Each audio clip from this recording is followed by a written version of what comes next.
नमस्कार दोस्तों। आज मैं इस वीडियो में बात करूँगा ट्रेडमार्क केस में एफआईआर से कैसे बचें। दोस्तों, ट्रेडमार्क जैसे कि आपने देखा होगा, आजकल डुप्लीकेट माल मार्केट में बहुत आ चुका है। बहुत ज़्यादा मार्केट में डुप्लीकेट माल है। क्योंकि उसका जो कॉस्ट होता है, उसका प्राइस बहुत सस्ता होता है। अगर कोई 100 रुपये का माल है तो वो उनको 10 से 20 रुपये में मिल जाता है। उसमें मार्जिन बहुत ज़्यादा आता है।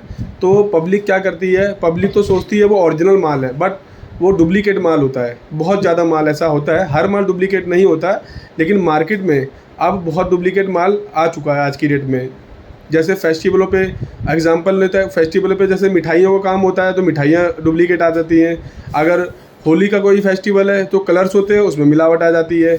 तो बहुत तरह के आइटम होते हैं जो उसके अंदर मिलावटी माल, जिसमें डुप्लीकेट माल हम बोलते हैं उसको।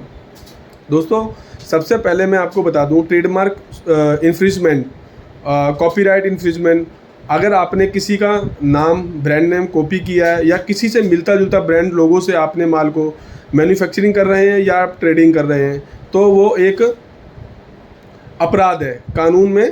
वो लॉ का वायलेशन कर रहे हैं उसको। तो इसका बहुत आपको ध्यान रखना है। कभी कभी आपसे ये गलती से भी हो सकता है, कुछ लोग जानबूझ के करते हैं। जो गलती से होता है तो वो लोग तो बच जाते हैं, बट जो जानबूझ के करते हैं तो वो पनिशमेंट के लिए रेडी रहें। दोस्तों, तो आपको मैं बता दूं एफआईआर इसमें क्या जो केस है आपका, ये कैसे पुलिस डिपार्टमेंट रेडी करता है, ये शुरू से लेके मैं विद एग्जांपल के साथ मैं आपको बताऊंगा इसकी वीडियो के अंदर। मान लेते हैं हमने कुछ एक जूते की फैक्ट्री खोली है, या चप्पल भी हो सकती है उसके अंदर, और जो रजिस्टर्ड ब्रांड है बाटा है, रिलैक्सो है, इनके फुटवेयर्स जितने भी हैं आपको जूते भी मिलेंगे, और जो स्लीपर्स वगैरह सारे के सारे आपको शूज़ भी मिलेंगे और स्लीपर्स भी मिलेंगे आपको। तो अगर आपने कोई भी फैक्ट्री खोली है, किसी भी आइटम की हो सकती है वो, जैसे मैंने एग्जांपल में आपको फुटवेयर ही लिया है अभी। तो अगर कोई भी बंदा आपकी फैक्ट्री में आता है, कोई भी ऑफिसर रैंक का आपकी ऑफिस पुलिस डिपार्टमेंट का बंदा आता है, आपके ऑफिस में आता है कोई भी, तो सबसे पहले आप उसको देखें, वो एसएचओ लेवल का पर्सन होना चाहिए। कोई कांस्टेबल या एसआई इसके अंदर उनको पावर नहीं दी गई है। इसके लिए ट्रेडमार्क एक्ट के अंदर ये कोई पावर नहीं है उनको कि कोई भी बंदा आपके ऑफिस में आ जाए, उसको आपकी फैक्ट्री को सीज कर दे, ये ठीक है, या आपका माल इन्वेस्टिगेशन के लिए ले जाए, वो आपका माल वहाँ से ले जाए, पुलिस कस्टडी में ले ले। तो ये सारी चीज़ें नहीं हैं दोस्तों, जब तक वो पूरा प्रूफ ना हो जाए वो सारी चीज़ें।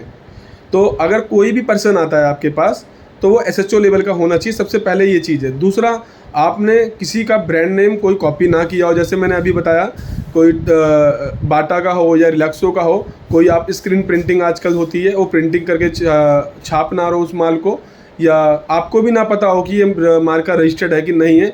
तो पहले आप मैन्युफैक्चरिंग से करने से पहले, आप जॉब वर्क का काम करने से पहले उसके बारे में डिटेल थोड़ा सा पढ़ लें या किसी से पूछ लें जिसको नॉलेज हो उसके बारे में।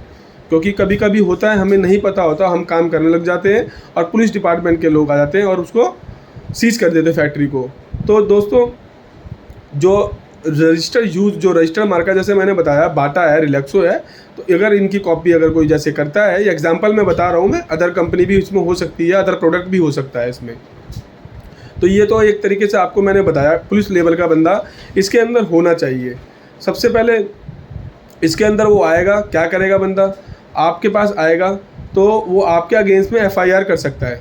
वो एफआईआर पुट अप कर देगा। एफआईआर कौन कौन से सेक्शन में होगी, अंडर सेक्शन कॉपीराइट एक्ट में 63 और 65 ये कॉपीराइट एक्ट है। आईपीसी भी लग सकता है आपके अगेंस्ट में 420 का, और ट्रेडमार्क के अदर एक्ट्स भी लग सकते हैं आपके ऊपर। तो आप सबसे पहले कोशिश करिए कि ये चीज़ें होने ही नहीं चाहिए। क्योंकि कोर्ट का केस होगा, आप भी परेशान होगे, पैसा भी लगता है, काफ़ी ज़्यादा परेशान हो जाओगे। तो कोशिश करो कि ये डुप्लीकेट काम या डुप्लीकेट प्रोडक्ट मार्केट में उतारो ना, जिससे कि लोगों को बहुत परेशानी हो, अपने चंद प्रॉफिट के लिए किसी का लॉस ना हो। तो ऐसे काम करने ही नहीं चाहिए दोस्तों। अच्छा, इसके अंदर जैसे मैंने अभी आपको बताया, ट्रेडमार्क के भी एक्ट लग जाते हैं इसके अंदर। एसएचओ लेवल का बंदा इसके अंदर होना चाहिए, कोई कांस्टेबल उसका नहीं होना चाहिए, कांस्टेबल रैंक का या एसआई वगैरह जो भी है।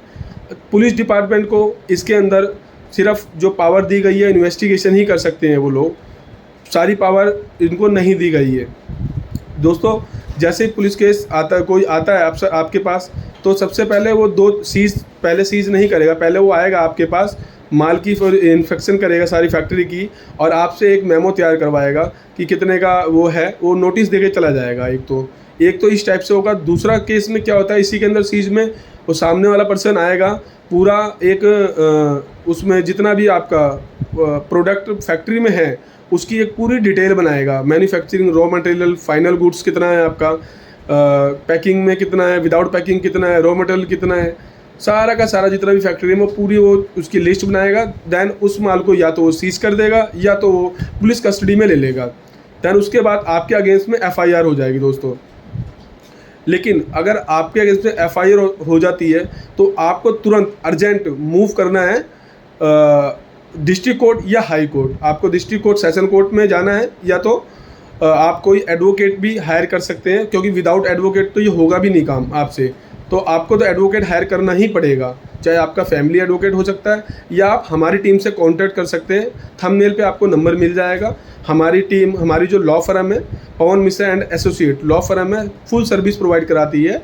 लीगल सर्विस, जितने भी आपका लीगल क्रिमिनल सर्विस हो गई, आपका क्रिमिनल केसेस हो गए, सिविल केसेस हो गए, कॉर्पोरेट जितने भी है कॉर्पोरेट्स का काम है, हमारे एग्रीमेंट्स वगैरह, जैसा भी है कोर्ट का, ट्रेडमार्क का, IPR अटॉर्नी, जैसे कोई भी काम हो आपका, ट्रेडमार्क, कॉपीराइट, पेटेंट का, आप हमारी टीम से बात कर सकते हैं।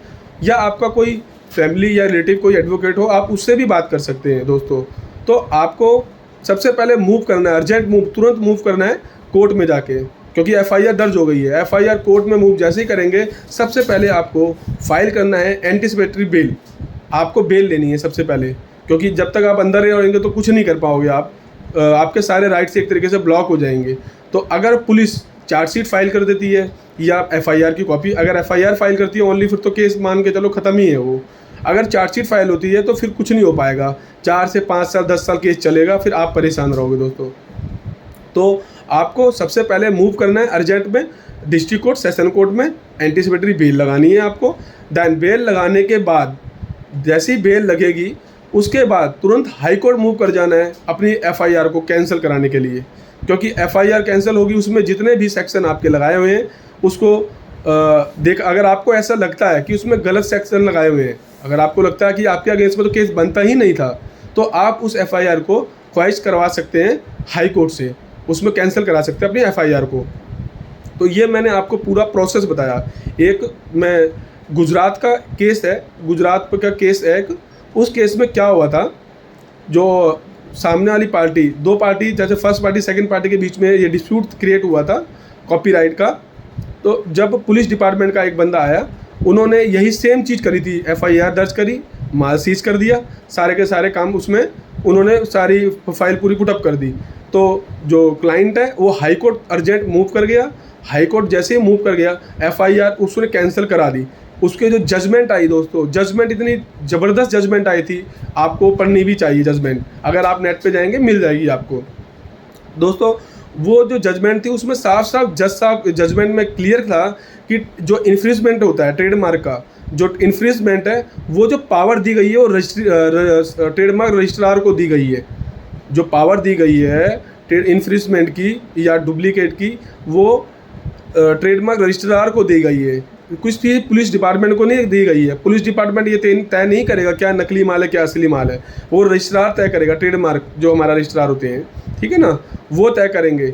इस केस में क्या था, पुलिस वालों ने उन्होंने NOC भी नहीं ली थी, NOC भी नहीं ली थी उनसे, ना कोई लेटर लिया था।